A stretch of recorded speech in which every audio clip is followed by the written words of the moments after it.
ele vai voltar e vai reinar. Só que, cadê? Ele não chegou, a gente está morrendo, está sendo perseguido. Então você tem, é curioso isso, o Apocalipse é um discurso de esperança e consolo. E hoje a gente transformou ele, não põe medo em todo mundo. Sim. Porque o pau vai quebrar, né? Exatamente, a intenção é outra. E também não tem a intenção de satisfazer curiosidade, tem a intenção de produzir santidade e vida piedosa.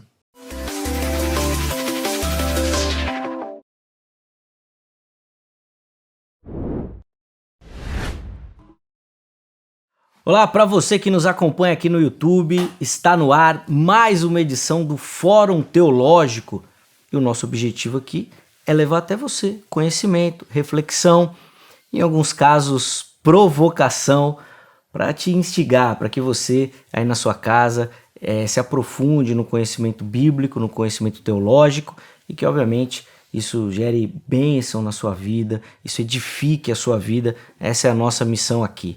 Siga-nos nas redes sociais, elas já aparecem aí para você e, obviamente, se inscreva no nosso canal, faça parte dessa comunidade, não custa nada para você. Inclusive, você que está assistindo aí o vídeo, já deixa um like também, vai ajudar demais o nosso canal aqui no YouTube e, obviamente, vai ajudar outras pessoas a conhecer o nosso material também, tá bom? Então, conto com a sua participação aí, nos ajude a divulgar o Fórum Teológico, o Brasil e para o mundo. E olha, hoje uma entrevista muito especial, um bate-papo que eu tenho certeza que vai ser agradabilíssimo. Eu tenho a honra de receber aqui nos nossos estúdios o professor Luiz Saião, meu amigo. Obrigado, professor, pelo carinho, por aceitar o nosso convite, estar por aqui. É uma honra recebê-lo. Graça e paz, que seja uma conversa abençoada. Seja bem-vindo. Graça e paz, Zeca, um prazer. Muito bom estar com você aqui, né, numa oportunidade de mais um encontro para a gente conversar sobre essas coisas assim tão importantes. E eu ouvi falar que a conversa hoje vai ser o fim do mundo, né? Então vamos ver. E um abraço para todo mundo que está em sintonia com a gente aí. Fique ligado porque hoje tem muita coisa especial para a gente poder aqui dialogar a respeito do assunto. Sem dúvida. A conversa vai ser o fim do mundo ou sobre o fim do mundo? Eu até assustei agora. A gente descobre, né? Vamos ver o que vai acontecer. O que nos reserva, né? Se a gente vai ter a grande tribulação aqui mesmo ou não, né? Como é que vai ser essa história toda, né? Mas vamos lá, né? Sem dúvida. Bom, como o professor já adiantou, hoje nós vamos falar de uma temática que agrada praticamente todo estudante. Não, bom, começar com uma outra pergunta então. Eita, agrada todo estudante a escatologia, professor? Olha, eu acho que do ponto de vista da curiosidade, sim, mas do ponto de vista do enfrentamento, nem tanto. Não só do enfrentamento, como do estudo, né? Não é fácil. Não é fácil, a escatologia não é fácil. Agora, o grande público gosta demais, né? Tem um apego muito grande com essas doutrinas, com esses pensamentos. Por que será que o pessoal gosta tanto disso? Assim, descobrir o que vai acontecer, ter a certeza, ficar mais calmo, não saber de nada mesmo? Então, eu acho que no primeiro momento é uma questão, vamos dizer, absolutamente normal, esperável, né? Você está caminhando na sua vida e todo mundo quer saber o que vai acontecer, qual que vai ser a expectativa, todo mundo vive na dinâmica da esperança, né? Então, quer dizer, se o sujeito é cristão e ele ouviu tanto, né, da parte de Jesus como das cartas do Novo Testamento, até mesmo de textos do Antigo, o Apocalipse, que vai ter um desfecho da história, a pergunta é como é que vai ser isso e onde é que a gente se insere nesse processo. Eu acho que esse ponto eu poderia chamar de espontâneo e natural. O segundo, eu acho que não é tão bom, né? E parece que quando a gente está imerso num ambiente que parece muito problemático, ameaçador, aí a escatologia vira escatologismo, né? Uhum. E aí essas pessoas ficam reféns, porque parece que a grande mídia, por exemplo, trabalha com o que a gente chama de uma perspectiva catastrofista da realidade, né? Que põe as pessoas a uma situação de medo, de ansiedade, que tem toda uma dinâmica por trás disso. E aí quando o sujeito se sente muito apertado, o jeito é ele se refugiar, né, numa espécie de teologia mais escapista. Então tem gente que vai para a escatologia não pelas melhores vias, né? E finalmente eu acho que existe talvez um outro lado que, por um lado, a gente compreende, mas é um pouco perigoso, né? É que o pessoal que liga o seu adivinhômetro, né? Sim. E aí é o pessoal que transforma a escatologia numa curiosidade excessiva. Então, o pessoal só falta colocar na agenda, né? A volta ao horário de Cristo, assim. Eu me lembro de um rapaz que falava comigo e falou: olha, pelas minhas contas, Cristo já está atrasado, ele já devia ter vindo. Aí eu falei para ele brincando, não é à toa que o pessoal diz que Deus é brasileiro, desse Cristo está atrasado. Não é fácil mesmo, mas a turma gosta demais, principalmente, eu concordo, pelo último ponto. As previsões, né, ganham muito destaque. Mas antes da gente até aprofundar alguma coisa nesse sentido, professor, a nossa ideia aqui é falar sobre um discurso de Jesus muito famoso, que alguns tratam até como um mini apocalipse, o texto lá de Mateus 24. Dá para realmente chamar dessa forma, de um mini apocalipse? Jesus está ali realmente tratando de coisas do futuro que iriam acontecer e que nós ainda estamos esperando? Então, é interessante que, num certo sentido, Mateus 24 não tem nada a ver com Apocalipse, do ponto de vista do tipo de literatura teológica que nós temos. Mateus apresenta ali um evangelho, né, com as suas narrativas, e você tem ali o que são chamados 5 grandes discursos, até porque Mateus é escrito para o ambiente judaico, então ele está com 5 discursos por causa dos 5 livros da Torá, da lei, né? E aí, Mateus 24 e 25 é um grande discurso e fala dessa realidade profética, mas assim, de uma maneira semelhante ao tipo de palavra profética que você encontra no Antigo Testamento. O Apocalipse é um outro tipo de literatura. Na verdade, o tema, o assunto, né, que eles estão mexendo confluem, estão interrelacionados, mas eu diria assim que a maneira de apresentar é muito diferente. O Apocalipse já é um outro tipo de literatura, ele é cheio de visões, ele é cheio de um simbolismo muito forte, ele tem um dualismo muito definido. Então, assim, num certo sentido, eu diria que sim, que o conteúdo é similar, mas as embalagens são muito distintas aí, então existe similaridades e distanciamentos. Quer dizer, o que eu quero dizer com isso que é importante é que você não pode tentar entender o Apocalipse e Mateus 24 do mesmo jeito, né? Porque é um outro perfil de texto. O fato de ser um discurso já ajudaria nessas mudanças, né? João tá escrevendo ali, né? Relatando as suas visões, e Jesus tinha um público, né? Exatamente. Pessoas que estavam ouvindo ali. Inclusive, um dos versículos muito polêmicos, né, do texto de Mateus 24 é sobre a geração, né? Então, talvez nem tanto. Como assim? O pastor não acha que ali é um... Não, porque, veja, o que acontece? Vamos pensar um pouquinho em Mateus 24 aqui. O que a gente tem, né? A gente tem a apresentação de Jesus, né, a partir da expectativa da Bíblia hebraica. Então, quem é Jesus? Jesus é o novo Moisés, né? Então, tanto é que você... No primeiro discurso, você tem o quê? O Sermão do Monte. Por que ele é do monte? Em Lucas ele é da planície. Ele precisa ser do monte porque a última vez que Deus falou de uma maneira preponderante foi no Monte Sinai. Então você tem Jesus, Monte das Bem-aventuranças, Moisés, Monte Sinai. Os 10 mandamentos, as bem-aventuranças. Então tem um paralelo intencional. Então, por causa dessa pegada, você vai ter a manifestação de Jesus como profeta e como rei crescente que se manifesta e é rejeitado, particularmente pelo sistema religioso.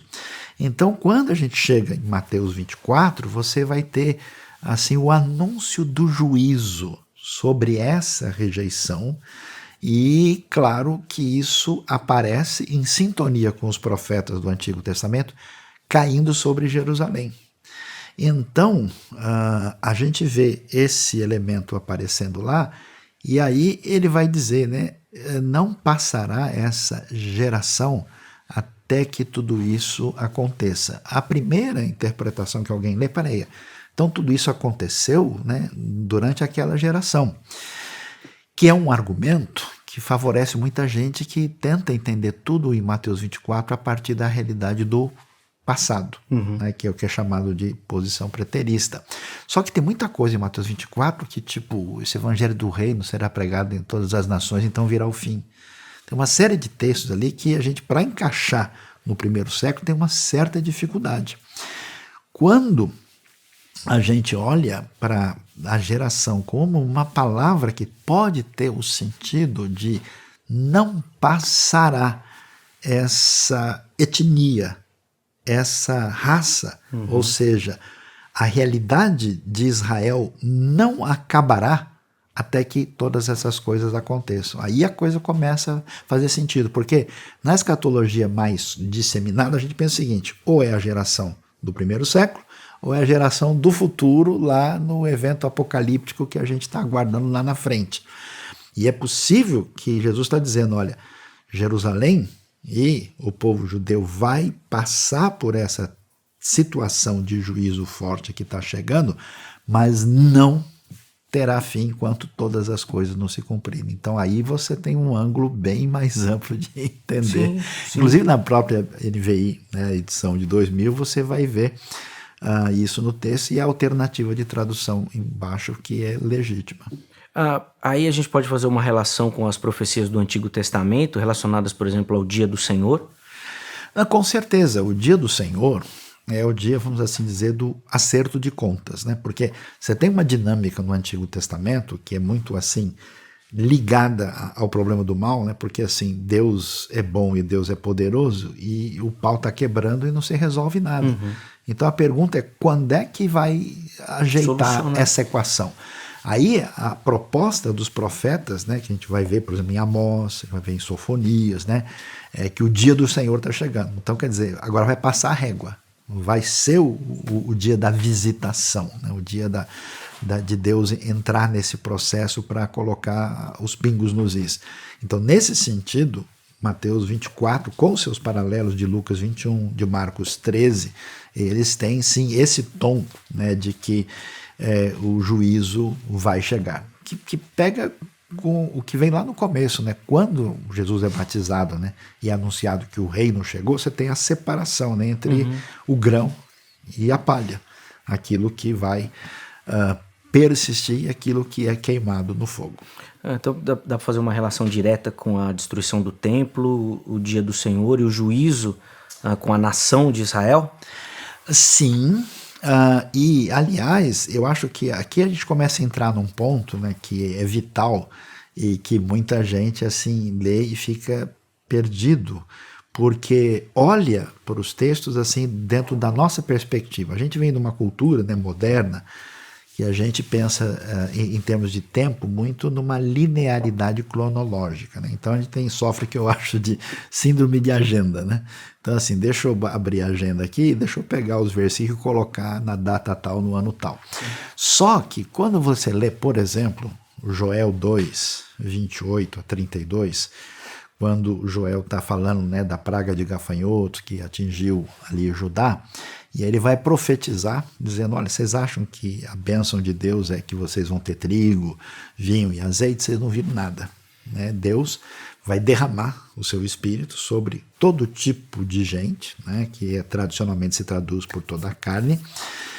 E aí ele menciona isso e depois fala sobre sinais dessa ação de Deus, que envolve sinais na lua, no sol, né? Quando Pedro, no Pentecoste, vai falar sobre isso, ele diz, olha, está se cumprindo o que o Joel falou. O Espírito, assim, aí ele coloca na mesma frase, sol, a lua e tal, mas isso não está lá. Não está lá do ponto de vista cronológico, mas está no mesmo slide, no tempo da intervenção divina. Então, quando a gente vê Mateus falando sobre isso, essa questão ela já tem, digamos, um histórico, porque o templo já foi destruído lá atrás por Nabucodonosor. E uma coisa muito curiosa é que a tradição judaica diz que as duas datas, na época babilônica e na época romana, é a mesma data no calendário hebraico. É o dia chamado Tisha B'Av, 9 de Ave, onde os judeus do mundo todo jejuam e lamentam pela destruição do templo. Então é curioso que você tem sim, né? Porque como o templo é o espaço sagrado especial, o lugar que Deus escolhe para colocar ali o seu nome, e aquela geração perde o caminho, né? O entendimento da intervenção e da proposta divina, então isso cai sobre isso. Agora a pergunta é se aquele elemento se esgota ali ou não. Então, no meu entendimento, é muito comum a gente ver, por exemplo, quando Jesus fala o que vai acontecer, ele vai dizer, vocês vão ver o que foi falado pelo profeta Daniel. Né? Mas acontece que tem uma profanação do templo depois de Daniel, na época dos Macabeus, dos Asmoneus. Uhum. E aqui você tem esse elemento, e eu entendo que vai ter no futuro também. Então, assim, não é sem razão que Roma é chamada de Babilônia no Novo Testamento, porque o foco, né, tem até a ver com o jeito hebraico de pensar, né? Hebraico, o verbo hebraico não é presente, passado, futuro. É ação acabada e inacabada. Isso. É um outro jeito de organizar a coisa. Então você tem um slide que fala do tempo da intervenção, ou do julgamento divino, e isso está entremeado do ponto de vista do nosso calendário. E aí, geralmente, quando a gente lê, a gente coloca a coisa de um lado ou de outro. E pode ser que os dois elementos estejam entrelaçados naquela pintura que aparece para a gente. Até para não pular muito, apesar que o Apocalipse faz isso, né? Vai e volta, tem uns desenhos assim. Vou nessa questão que o irmão levantou de Roma, né? Muito estudioso vai na visão do Apocalipse mesmo agora, como João falando de Roma, de Nero, e todo aquele desenho que a igreja passava naquela perseguição ali, principalmente no primeiro século. O que encaixaria muito com a própria descrição de Jesus ali em Mateus 24. Como é que o pastor vê essa relação? Então, não tem dúvida que o Apocalipse tem em vista Nero. Até porque nós estamos falando da época de João, né, do reinado de Domiciano, e Nero causou, né, o sofrimento maior para a igreja primitiva. Ele foi imperador do ano 54 até o ano 68, né? E quando você lê o Apocalipse, quem são esses que vieram da grande tribulação e está falando lá, Senhor, até quando não vingará o nosso sangue e tal? Uma coisa que a gente esquece é que o texto não está sendo lido só por nós hoje. A pergunta é o que ele significou para as pessoas no final do primeiro século e no segundo século. Então, essa comunidade da fé está numa crise muito grande, porque Roma domina o mundo com mão cruel. Grande parte da população do império é oprimida pelo Império Romano. Esse pessoal, muitos são escravos ou são pessoas de posição mais simples, e eles ouvem falar, né? Tem até uma conotação política de um condenado por Roma em Jerusalém, que era, né, a salvação de Deus e que surgiu no meio de um dos povos dominados, que é o povo judeu, e que ele vai voltar e vai reinar. Só que, cadê? Ele não chegou, a gente está morrendo, está sendo perseguido. Então você tem, é curioso isso, o Apocalipse é um discurso de esperança e consolo. E hoje a gente transformou ele, não põe medo em todo mundo. Sim. Porque o pau vai quebrar, né? Exatamente, a intenção é outra. E também não tem a intenção de satisfazer curiosidade, tem a intenção de produzir santidade e vida piedosa. Né? Já que essas coisas vão ser assim, que tipo de pessoas vocês devem ser? Né? E aí, esse elemento está aí, num certo sentido, até o nome, né? César Nero dá 666, isso, Apocalipse 13, verso 18, que menciona isso, né, da besta. Mas olha só, 1 João 2,18 tem um negócio mais enigmático ainda. Diz o quê? Diz que muitos anticristos têm saído pelo mundo. Então, quem é o anticristo? É Nero? São esses? Então, no meu entendimento, nós temos uma espécie de referência de anticristo maior, significativa, em Nero. Temos anticristos nesse mesmo espírito antideus, diabólico, presentes e através da história. Acho que não é nem difícil a gente nomear alguns aí que se encaixariam nessa situação, e eu acho que com certeza vamos ter uma referência de anticristo apoteótico definitivo no final. Então acho que a coisa não esgota, porque eu até hoje nunca vi ninguém conseguir desatar todos os nós, né, do Apocalipse e dos Evangelhos e fechar tudo no primeiro século sem ficar com alguma coisa na mão que não Sobrando. tem onde pôr. E a mesma coisa para o futuro. Então o pessoal que joga tudo para o futuro lê essas coisas ligadas ao primeiro século e parece que eles não estão vendo uma coisa que está muito clara que está lá.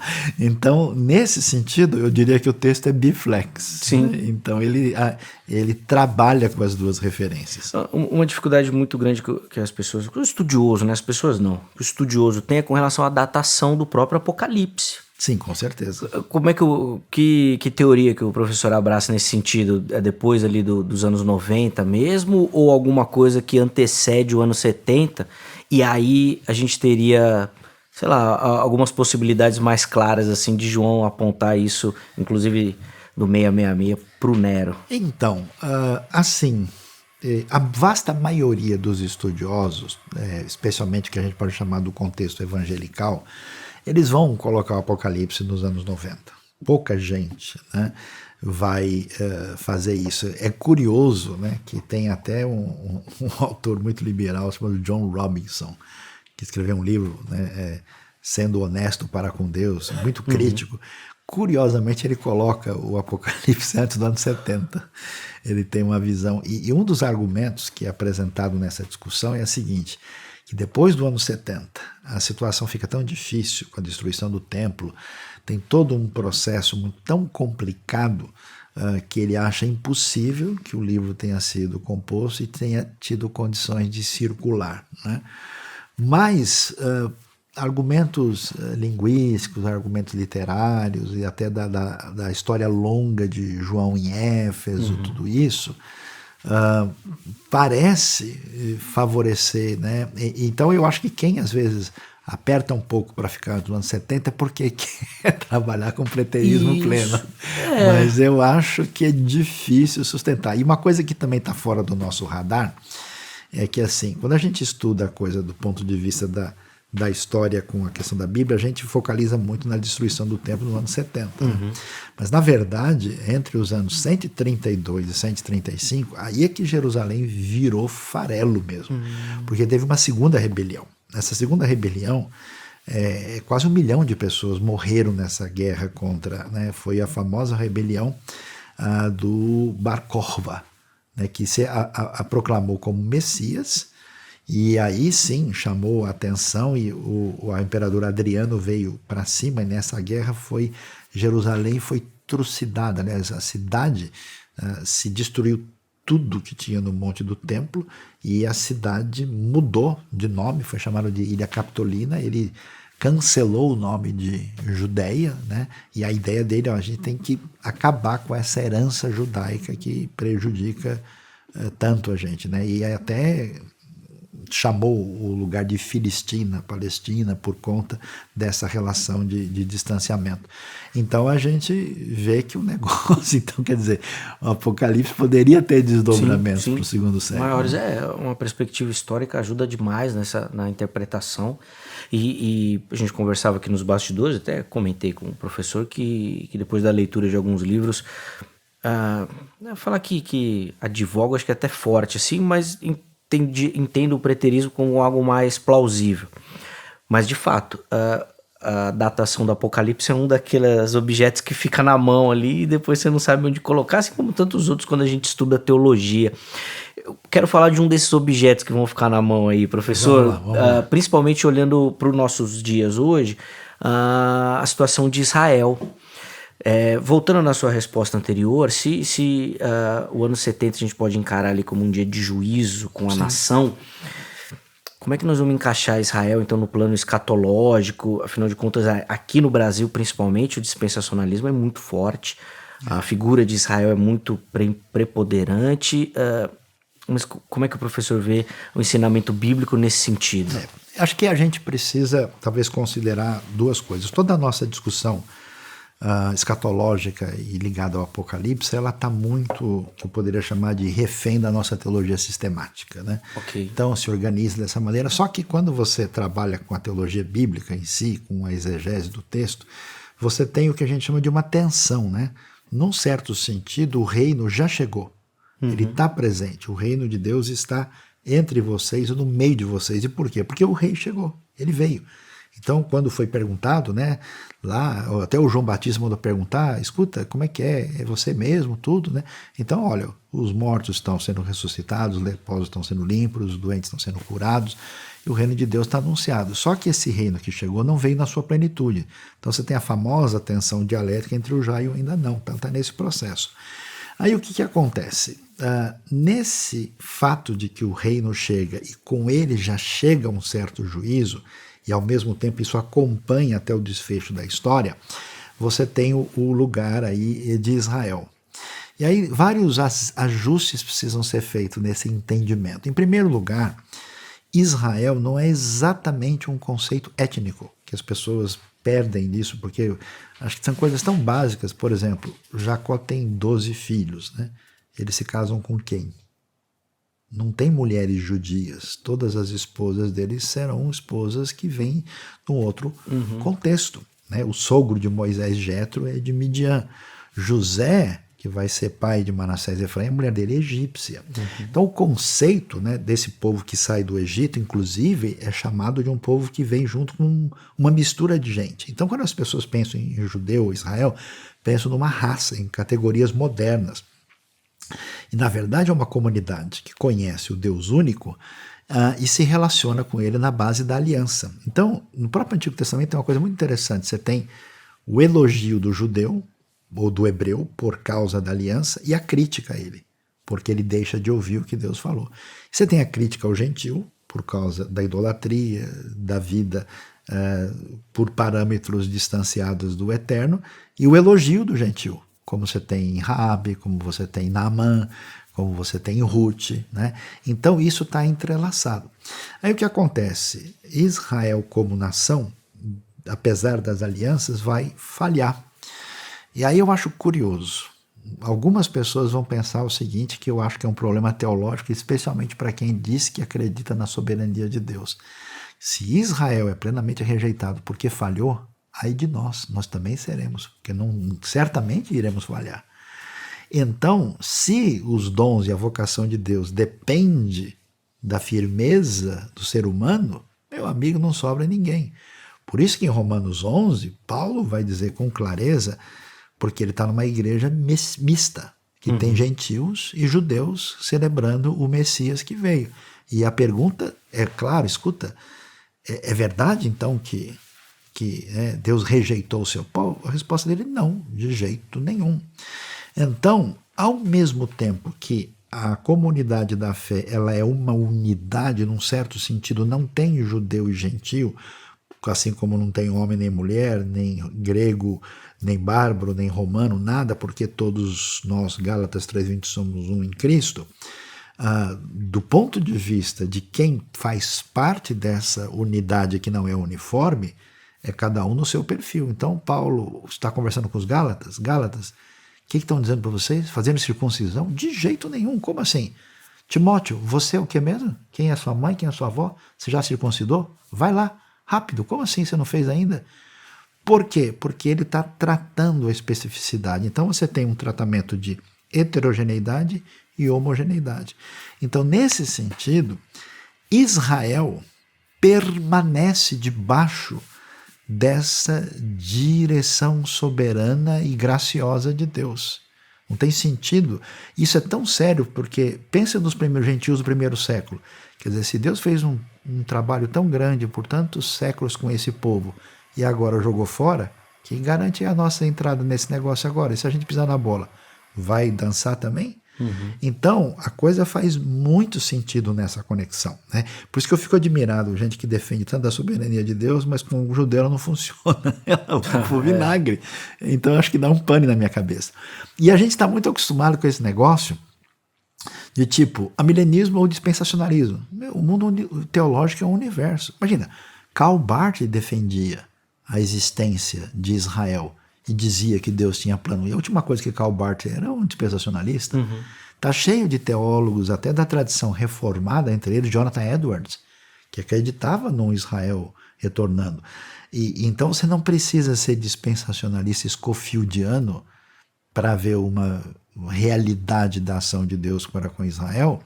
E nem precisa, porque Deus age nesse sentido com Israel em relação ao futuro, e eu diria até o presente, necessariamente se tornar um judaizante, dizendo agora, ó, se você tem uma pegada mais judaica, você está num paradigma assim acima da galera que é, entendeu? Que está lá na geral. Né? Sim, sim. Então existe um perigo de uma proposta de judaização indevida da comunidade da fé gentílica que não tem nada a ver com isso, e existe um perigo de um antissemitismo teológico que se desdobra numa direção problemática.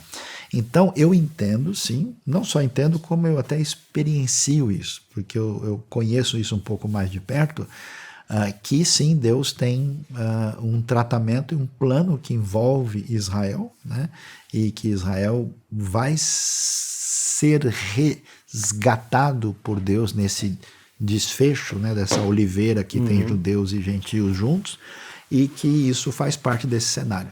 Agora a discussão é, será que tudo que acontece com Israel hoje necessariamente se encaixa nisso? Essa é a discussão. Porque de fato, aquelas coisas que ficam penduradas assim, né, o aliancismo tem muitas dessas assim, principalmente quando a gente fala de promessas a Israel, né? Quando a gente olha para o texto bíblico, promessas, por exemplo, territoriais, que nunca foram cumpridas, né? Na sua plenitude. Na realidade mesmo, geográfica mesmo, né? E aí eu sempre fico pensando nesse aspecto, assim, é nesse sentido que o pastor inclusive acha dessa restauração de uma nação mesmo, para que tudo isso se realize? Então, quando você vê certos textos, por exemplo, você pega o final do livro de Amós, capítulo 9, verso 14 e 15, você tem um texto dizendo o seguinte, que eu reunirei meu povo de todos os diversos cantos e os trarei de volta à sua terra para nunca mais serem de lá desarraigados. Então pergunta, o que esse texto quer dizer? Qual é a possibilidade de você transformar um texto como esse, como uma coisa espiritualizada ligado à igreja? É um negócio muito artificial. E você vai encontrar uma coisa paralela também em Zacarias, capítulo 9, trazendo esse capítulo 4, né, trazendo esse tipo de enfoque. E Jesus, em Lucas 21, vai dizer uma frase muito forte, né? Jerusalém será pisada pelos gentios até que o tempo deles se complete. Então, como assim? Tem um tempo dos gentios em Jerusalém que ele se completa? Como é que você lida com isso? E tem mais. O próprio Jesus diz em Jerusalém, vocês não me verão outra vez até que venham a dizer, bendito é o que vem em nome do Senhor. Baruch haba Beshem Adonai. Onde você consegue encaixar isso? Então eu não vejo nenhuma possibilidade de entender isso, né? Por isso que o pessoal não sabe, mas os que defenderam a existência dos judeus na terra de Israel, antes dos judeus foram cristãos, muito antes deles, nem eles não estão muito cientes dessa realidade.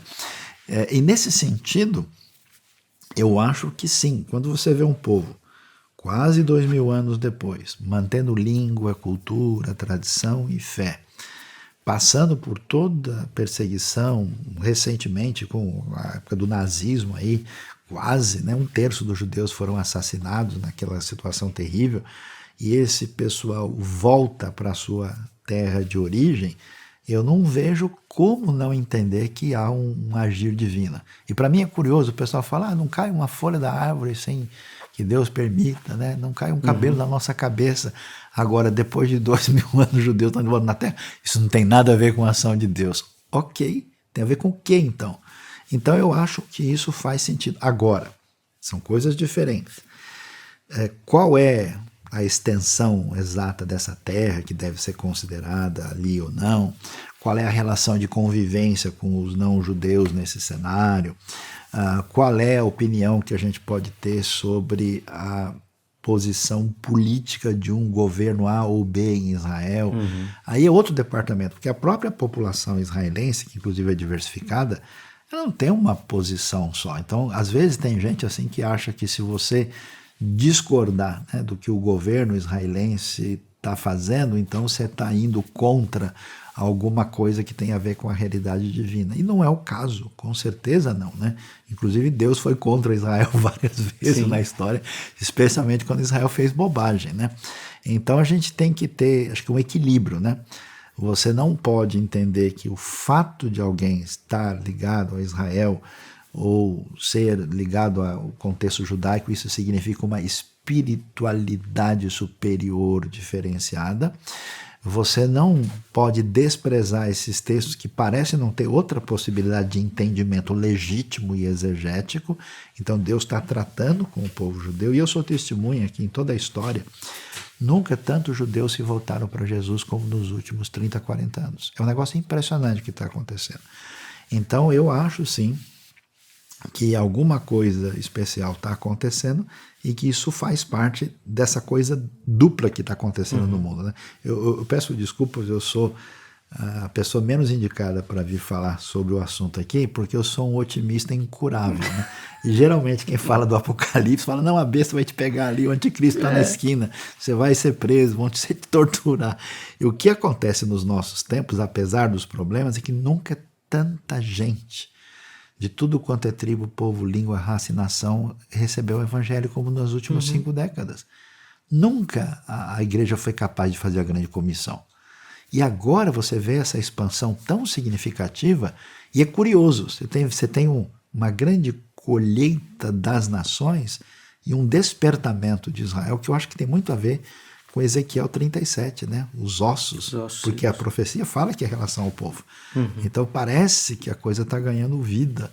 Então eu não consigo ver isso sem perceber uma atuação divina no eixo da história. Agora, é interessante esse aspecto de Israel ainda, professor, porque recentemente a Christian Post, uma revista norte-americana, publicou uma mudança acentuada no pensamento dos mais jovens com relação à figura de Israel. A pesquisa não traz necessariamente uma ligação com a situação atual, ainda que nos noticiários nós observamos que as universidades norte-americanas estão bem com debates acalorados, né? Muito. Literalmente pegando fogo nessa situação. E essa revista então trouxe uma pesquisa que os mais jovens, os cristãos, têm mudado a sua perspectiva com relação à figura de Israel, inclusive na escatologia, tirando Israel desse centro, indo mais para uma linha aliancista, vamos dizer assim, né, milenista, deixando Israel de lado. O irmão consegue enxergar alguma relação com essa situação política, talvez não só atual, mas dos últimos anos? E se o irmão pensa que isso pode chegar aqui no Brasil, já que o nosso pensamento majoritário aqui é de uma proeminência de um plano futuro com relação a Israel, mas a nossa teologia é muito americanizada, né? O que é produzido, embalado lá, vai ser consumido aqui com muito fervor. É que a gente pode ver uma mudança também? Então, é uma coisa curiosa isso, e eu diria o seguinte, por razões de contingências históricas aí, quando o dispensacionalismo que tem origem na Inglaterra, né, com J.N. Darby, ele chega nos Estados Unidos num terreno fértil, a gente está num momento ali quando ao mesmo tempo começa a crescer o liberalismo teológico. E esse liberalismo ganhou força no começo do século XX e fez com que muitas igrejas ficassem assim sem muita opção. O que a gente faz? Vamos mandar, né, os nossos estudantes e seminaristas para tais lugares. Então abriram-se muitos institutos bíblicos, né? E esses institutos bíblicos, essas escolas, eles pegaram essa carona, digamos, com Darby / Scofield, e esse dispensacionalismo se desenvolveu muito. Porque ele tem muito a ver com esse jeito de ser anglo-saxão e bate muito com essa realidade americana de você dividir direitinho as 7 dispensações, fazer, né, aquela coisa meio sistemática que é muito peculiar, né, para esse ambiente. E também porque os Estados Unidos se desenvolve como um ambiente de liberdade, de refúgio, uma quantidade gigantesca de judeus imigrou para lá, um dos poucos lugares onde eles tiveram uma relação muito tranquila, menos conflitiva, menos, né? E se ambientaram realmente, né? Tanto é que o pessoal diz, os judeus criaram Hollywood, os judeus fizeram uma série de coisas, né? Na América do Norte, então aquela cultura que acabou sofrendo tanto na Europa, ela meio que se transplantou, né? E então isso trouxe todo um processo favorável. E quando acontece o desastre, né, do nazismo e os judeus voltam lá, conseguem se estabelecer, então não só houve uma relação peculiar com Israel, mas eu diria que houve até um romantismo apaixonado. Então, olha, Israel, a terra de Deus, aquele negócio todo. E Israel, então, foi associado ao quê? À liberdade, foi associado à democracia, foi associado a valores ligados à tradição judaico-cristã, né? E no Brasil é interessante, porque o Brasil tem um certo paralelo com os Estados Unidos, no sentido de ser uma nação grande, né? Uma nação que também, né, tem uma experiência de receber gente de tudo quanto é lugar do mundo, que veio para cá e buscou refúgio, em uma proporção menor, mas também muitos judeus. E a gente tem toda uma coisa assim de que a primeira sinagoga das Américas foi no Brasil, lá em Recife, né, a famosa Kahal Tzur Israel, do rabino Isaac Aboab da Fonseca. Os primeiros que vieram para aqui eram cristãos novos, fugindo da perseguição. O Brasil, a palavra Brasil tem a ver talvez com Barzelo, Barzilai, que tem a ver com ferro, e tem toda uma mística brasileiro-judaica aí, né? Então tem aquele pessoal, eu sou Pereira, eu sou Nogueira, Oliveira, Teixeira, acho que eu tenho alguma raiz, né? E se o brasileiro não pode ser alemão, inglês, ou suíço, ou qualquer coisa assim da reforma, fala, eu sou parente de Abraão, você está achando o quê, né? Então acho que há elementos aí que favoreceram essa conexão assim peculiar, só que Israel nos últimos tempos tem ficado com uma imagem muito desgastada. E aí eu vejo vários fatores que complicam o processo. Primeiro, é que no ambiente de muitos defensores de Israel tem dois caminhos problemáticos. Um de gente mística demais.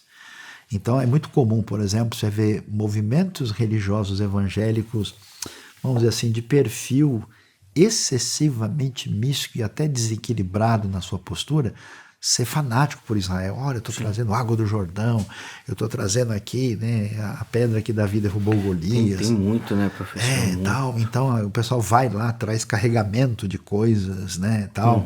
Então, assim, eu já fui mais de 60 vezes para Israel, né, e eu já vi cenas que nem convém contar, né? Mencionar entre os santos a gente no nível assim. Fazendo de tudo, sim. Que a gente vai com enfoque de estudo teológico, arqueológico, histórico, uma pegada muito diferente, né? E a gente vê cada coisa e fala, peraí, né? Eu espero que tenha sido só uma visão, né? E aí, ao mesmo tempo, você tem também esse pessoal que se liga em Israel desse ponto de vista profético e imediatista e toda hora está dizendo, olha, o fim do mundo vai chegar porque aconteceu isso, porque teve um problema no Sol, outro na Lua, aconteceu não sei o que, no Mar Morto, houve isso, houve aquilo. E eu acho que isso vai criando um desgaste, que aí o pessoal fala, pô, toda hora esse pessoal está dizendo um negócio, quando chega lá não é nada. Sim. Então, eu acho que o pessoal cansou desse escatologismo desenfreado.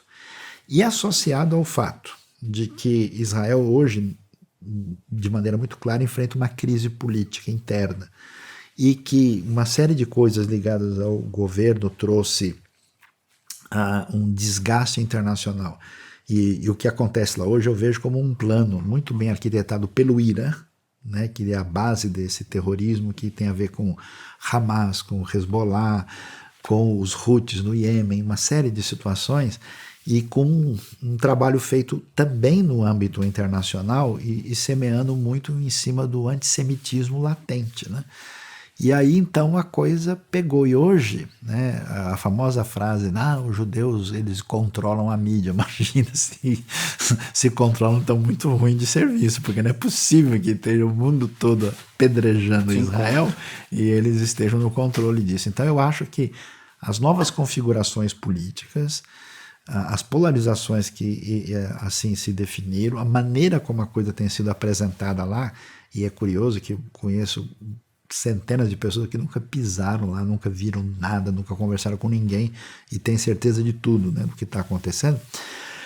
E então eu acho que isso trouxe um desgaste. Então é verdade que eu acho que lá, e também aqui, acho que aqui também já houve uma perda nesse sentido, vai haver um pouco de descolamento de uma imagem favorável e positiva de Israel, por uma série de fenômenos. Então faz sentido o que está acontecendo, e eu acho que pelo menos num período, nos próximos meses ou anos, eu acho que esse cenário vai ser desfavorável, né? Eu que tenho contato tanto com árabes cristãos na região, como com judeus, amigos, alguns messiânicos, outros não, eles estão muito, como é que eu digo, atingidos, né? Muito, mas não só pelo que está acontecendo. O que está acontecendo lá, eles de certa forma sempre esperavam que fosse isso, eles já estão lidando com isso faz tempo, mas o medo maior, a interrogação é como é que tanta gente do suposto mundo livre, né, é capaz de ter um viés tão anti-Israel como nunca se viu anti ninguém, né? Não se vê isso anti-Rússia, não se vê isso anti-Coreia do Norte, não se vê isso anti-ditadores do mundo árabe que fazem coisas gravíssimas. Então a turma está, vamos dizer, em grande sofrimento diante dessa situação. Sim, e a situação crescente, né? Cada dia que passa, mais países criticando, aderindo realmente a essa postura aí contrária, né? A participação de Israel, o modo como Israel tem lidado com a guerra.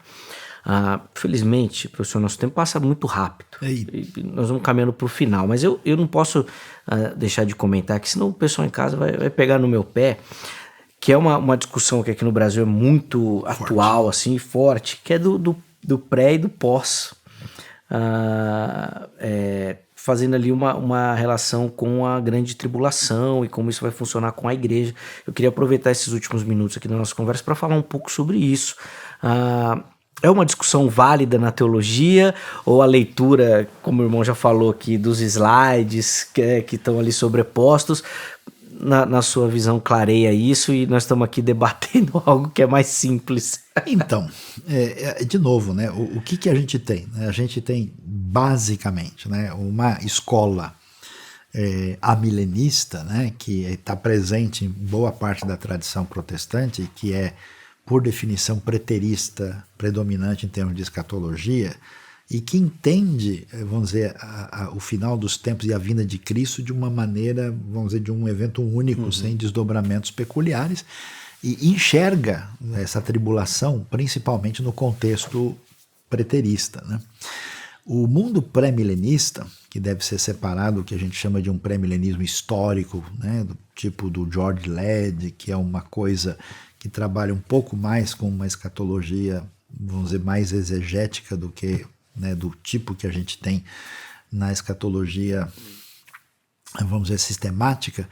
O mundo pré-milenista, assim, é que acabou achando esse elemento de divisão, porque se tem uma tribulação, ela é um período específico do futuro, ela tem um papel importante, né, na realidade do final dos tempos. Então, o que a maioria das pessoas tem na cabeça, até por causa do filme Deixados para Trás, né?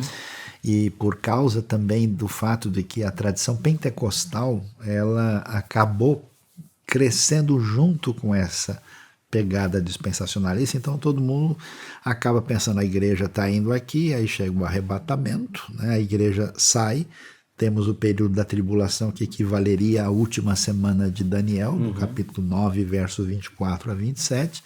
Depois termina, a igreja não enfrenta tribulação nenhuma, fica aqui para o pessoal da segunda divisão e para os judeus, os que ficarem.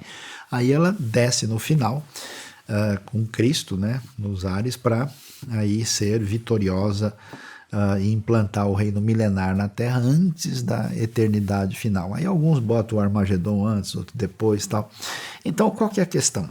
Toda essa construção, ela é feita sem muita indicação do próprio texto. Nenhum texto diz que isso deve estar aqui ou ali. Você tem os elementos mencionados, E a pessoa que organiza é que coloca isso dentro dessa realidade. Se a gente pegasse o primeiro século, muita gente passando e vendo aquela realidade que eles estavam enfrentando, eles indicariam que essa tribulação, até porque a expectativa da igreja primitiva é que Cristo vai voltar logo, em breve. O em breve deles é o em breve imediato. Tanto é que o grande problema é o que acontece com as pessoas que morreram agora. Eles estão perdidos porque eles não ficaram para a vinda, né? Então, num certo sentido, essa tribulação está presente no primeiro século. Mas eu já viajei por 64 países no mundo. Eu já entrei em um quarto de uma casa onde eu via o sangue, né, grande na parede de uma pessoa que foi degolada, né, pelos jihadistas locais, né? Então, se você falar para essas pessoas de algum desses ambientes fora do nosso contexto mais imediato, que vai ter uma grande tribulação, do que esse cara está falando? Como assim uma tribulação maior do que eu estou enfrentando aqui, né? Então, num certo sentido, no meu entendimento, a tribulação é a marca permanente da igreja verdadeira.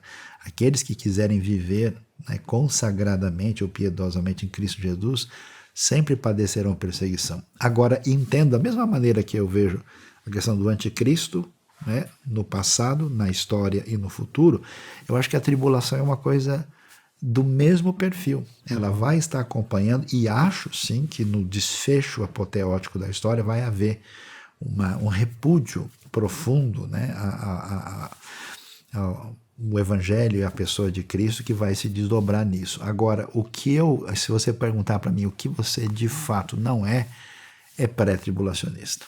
Eu acho que não dá para pensar em cristianismo do Novo Testamento dessa maneira. E uma das coisas que eu acho difícil de sustentar na maneira pré-tribulacionista de pensar é segundo Tessalonicenses 2, né? Porque Paulo vai dizer, olha, ninguém mude, né, o entendimento de vocês por epístola, por carta ou por profecia, né, com palavra, como se a vinda do Senhor, porque isso de modo nenhum acontecerá antes que seja revelado o homem do pecado, né?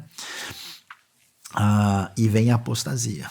Então, o que eu acho curioso na posição pré-tribulacionista é que praticamente a igreja não vai conhecer o homem do pecado. Quando o indivíduo surgir, né, a igreja vai embora. E eu não vejo sentido numa carta como Tessalonicenses de avisar a uma igreja gentílica de uma realidade que ela nunca vai enfrentar. Então parece que Deus mandou a carta para o endereço errado, para as pessoas que não vão ter nada a ver com isso. Então, eu não vejo substância nisso. Eu acho que vai haver, assim como houve no primeiro século, eu tenho esse elemento do início e do apoteose, né, da história da igreja numa certa sintonia, e entendo que, inclusive, isso faz parte da própria purificação da noiva, da própria depuração dessa a comunidade para o desfecho daquilo que envolve a volta de Cristo. Pegando esse gancho da tribulação, o pessoal fala muito dessa questão, né? Os mártires do primeiro século padecendo e a igreja retirada, né? Na hora que deveria enfrentar, né? Então, né, é um negócio muito esquisito pensar nisso, né? E isso é tão forte, né, que você vê que no grego do Novo Testamento, martírio e testemunho é a mesma palavra, né? Então por definição isso é assim, porque a igreja primitiva, ela tem a intolerância, né, dos religiosos de Jerusalém e a intolerância total do Império Romano, né? Então ela não tem para onde correr, né? E que intolerância do Império. Então, uma das grandes perseguições institucionais assim, da igreja, relacionada ao Império mesmo. E aí o pessoal acaba questionando isso. Mas vou aqui do outro lado. E o texto de Apocalipse 3:10 lá, que fala que vai livrar a igreja lá, te tirar da hora da aflição?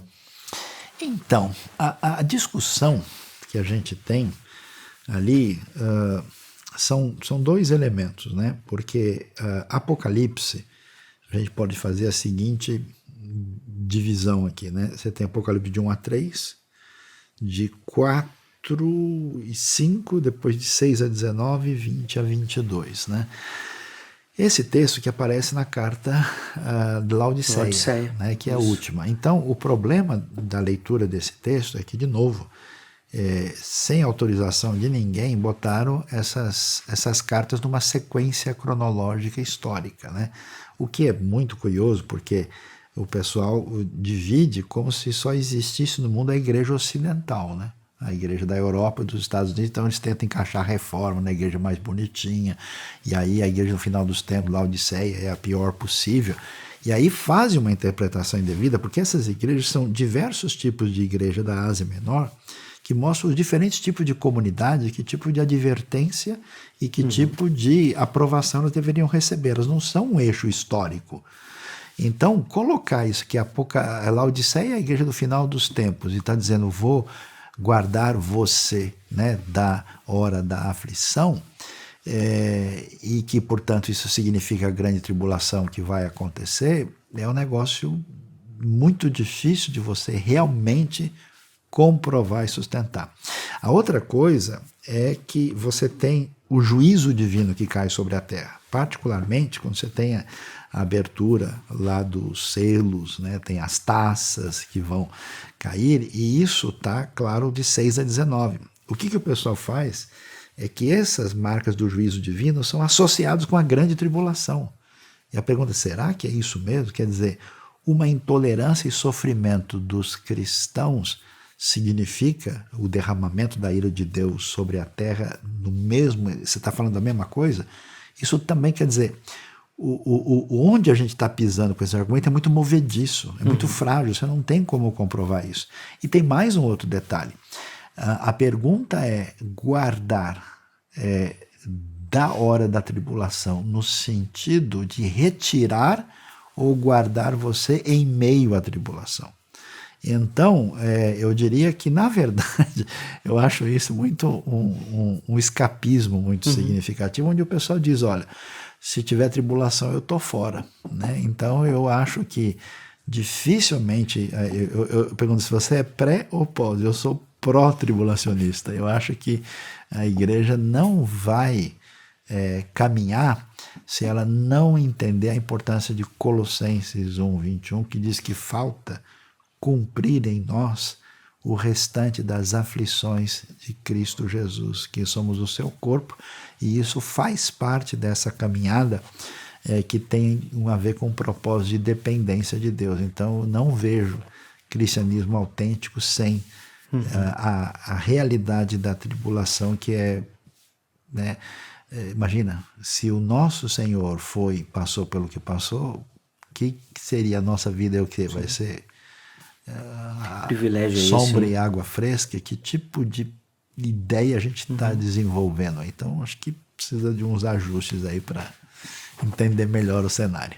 No nosso pensamento teológico aí tem muita coisa, e às vezes nossa leitura, eu concordo plenamente, é muito baseada na teologia sistemática.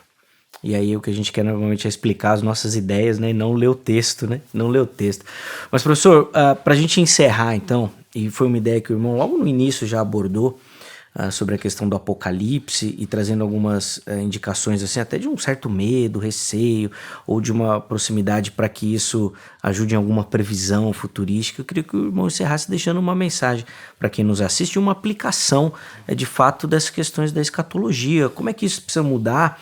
Que tipo de resposta o cristão precisa dar a esse conhecimento na sua vida prática, né? O que isso vai interferir na nossa caminhada cristã, na convicção, certeza do sacrifício de Cristo, da nossa salvação, da garantia a partir disso, né? Do nosso resgate, do pagamento da dívida. Como é que a escatologia mexe com tudo isso?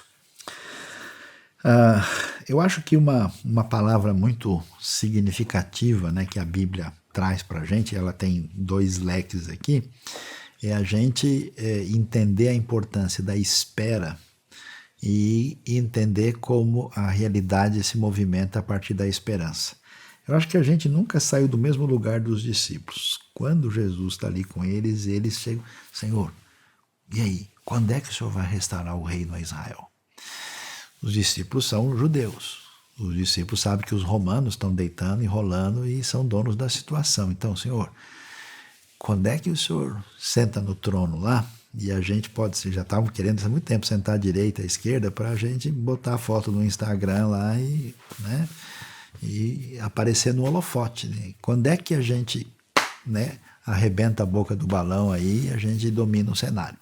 A resposta de Jesus não compete a vocês saber os tempos que o Pai reservou.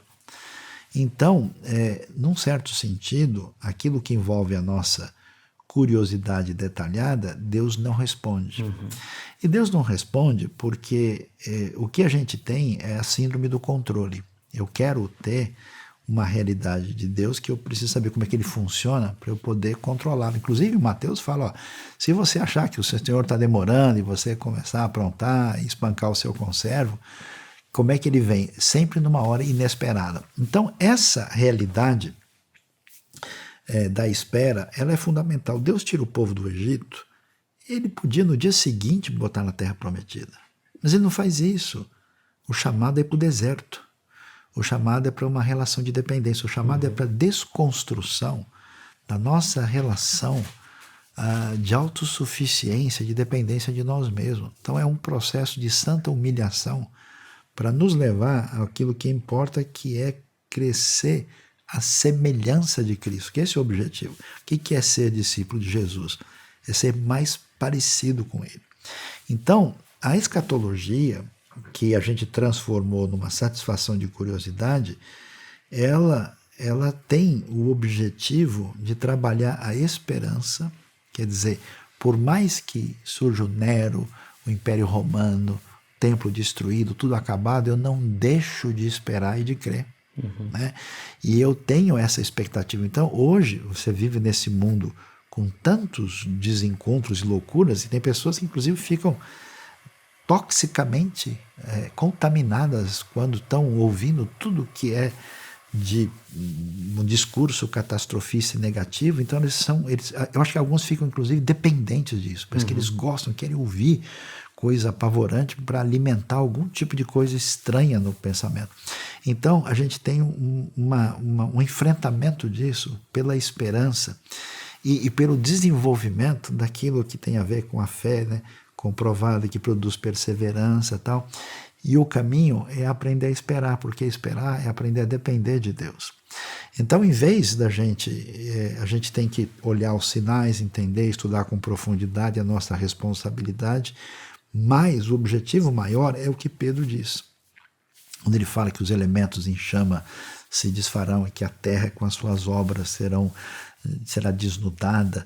E aí ele diz, já que as coisas serão assim, destruídas, que tipo de pessoas devem ser vocês? Então, a escatologia é um chamado a uma vida de consagração que pode, né, numa espécie de grande passo de fé e de amor, antecipar o futuro, né, pela mistura de espera com esperança, à medida em que a gente transforma o presente, porque a gente tem que ser sal da terra e luz do mundo, e a gente atravessa essa realidade num corredor escuro, pegando na mão do Pai Celestial, confiando que Ele sabe até onde fica o final dessa saída. Então, eu acho que a gente precisa dar uma sintonizada com esse espírito bíblico e deixar um pouco de lado esse jeitão meio complicado que a gente tem.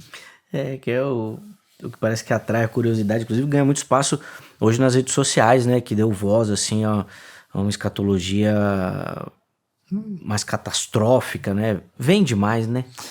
Então, eu acho que apela para essa insegurança indevidamente aplacada, como quem usa por uma enfermidade maior apenas uma espécie de analgésico, né? Nossa, eu tô ansioso. Ah, não, olha, vai ser isso aqui, né? Amanhã, qual é o outro analgésico que eu tomo? Mas a coisa é mais, assim, sem dúvida, profunda na nossa caminhada, né? Sim, até para que você não caia num aspecto de prisão, né? Para que seja aprisionado por esses acontecimentos, né? E às vezes ligado a coisas que não tem relação nenhuma, né? Vai sair daqui, ou vai para lá, ou falou aquilo, ou fez aquilo, e vai acabar dando algum problema. Professor Sayão, vou agradecer demais a sua participação, obrigado pela conversa.